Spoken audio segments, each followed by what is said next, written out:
很多人说养牛不赚钱，怎么说呢？我们养了3年，今年卖的最多，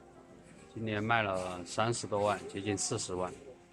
开支的话差不多也花了20-30万，看不到什么钱，钱呢全部赚的就是这个牛犊，这里面多了几十头牛犊，现在包括这一栋下来的话，就差不多有40-50头，在那边还有几头，也就多了这些牛犊，在其他的那小的，小的不大，才那么点点，还不值钱，只是说现金看不到。至于亏的话，还是不至于亏，多少有点利润，只是说这个周期太长了。你不像别的行业，基本到年底啊，你看得到东西。比如说我们之前养猪啊，到年底南里的猪一卖，是不是那就看得到东西？因为我们是最高的行情入行，所以啊，那个牛价当时挺高的。现在今年牛价一下子垮了下来，一头的话降了几千块。像这样的牛啊，像之前相当好买，像今年，不过我们这批牛主要是时候不对，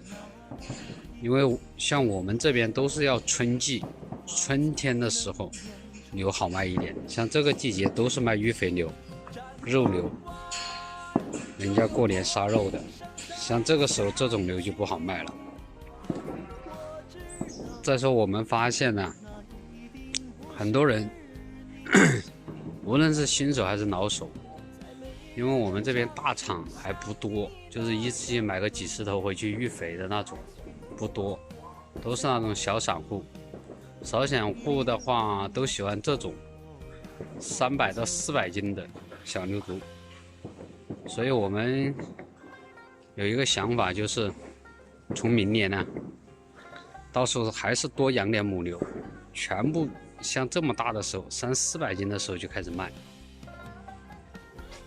不想把牛养得太大了。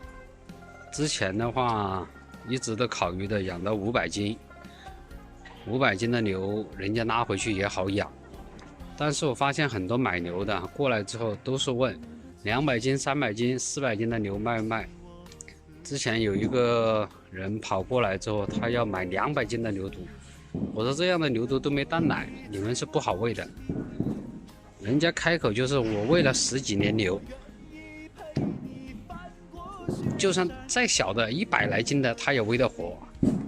有一些人说的就是他爷爷父辈以前都养过牛，所以再小的牛犊他们也不怕，证明那个基数很牛。但是你养1头2头和你批量的养几十头，怎么可能一样呢？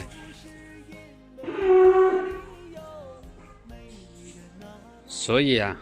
这个东西还是模式的问题。我们的养殖模式是没问题，但是我们的销售模式出现了问题。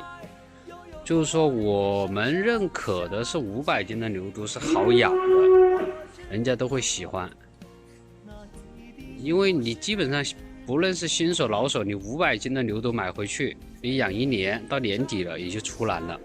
这样多快。像这种200-300斤的牛犊，像一般的买回去你最少要养2年，要1年多。你像到我们这边最少要2年，你要到第2年的年底，这个牛才会变成肉。因为我们不比那种大的地方大的厂啊，人家一次性就是出个几十头40-50头，这样拉到南方去，拉到广东去。像我们这边的散户啊，都是你养个几头，养个10来头，到年底的就把它变成肉，所以都喜欢这种小的，因为小的去买啊，你成本便宜，还是不愿意花什么1万啊、11000左右啊去买牛，还是喜欢啊6到8千块钱买1头牛，哪怕是养1年2年，人家觉得无所谓。所以啊，还是要适应市场的形势。既然市场上喜欢，那我们明年开过年，就这种300到400斤的牛犊就开始卖。不知道朋友们觉得怎么样？没办法，你要跟着市场走，你太根据自己的想法了，反而不是好事。只有顺应市场才能生存下去。好在我们养牛3年呢，已经解决了母牛的繁育问题、牛犊的存活问题，再就是一个养牛的成本问题。下一步就是市场了，